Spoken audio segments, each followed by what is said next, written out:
Now, if you want to understand autism animals, and I want to talk to you about different ways of thinking, you have to get away from verbal language. I think in pictures. I don't think in language.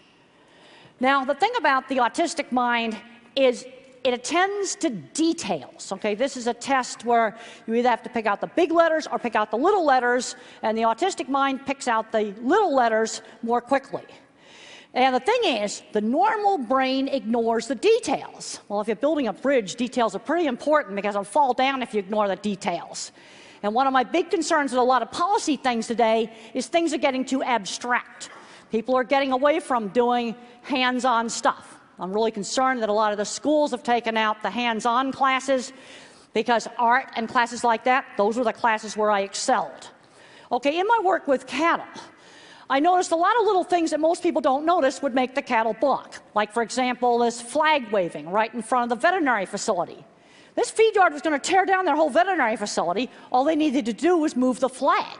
Rapid movement, contrast. In the early 70s, when I started, I got right down in the chutes to see what cattle were seeing. People thought that was crazy. A coat on a fence would make them balk. Shadows would make them balk. A hose on the floor. People weren't noticing these things. A chain hanging down. And that's shown very, very nicely in the movie. In fact, I loved the movie how they duplicated all my projects. That's the geek side. My drawings got the star in the movie, too. And actually, it's called Temple Grandin, not Thinking in Pictures. So what is Thinking in Pictures? It's literally movies in your head. My mind works like Google for images.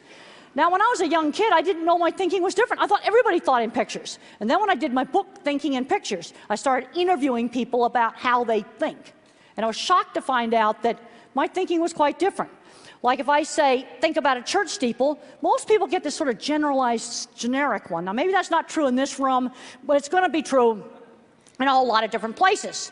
I see only specific pictures.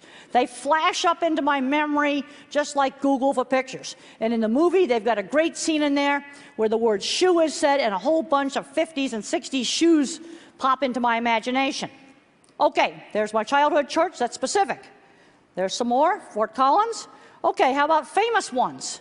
And they just kind of come up kind of like this, just really quickly, like Google for pictures. And they come up one at a time, and then I can think, well, okay, well, maybe we can have it snow, or we can have a thunderstorm. I can hold it there and turn them into video.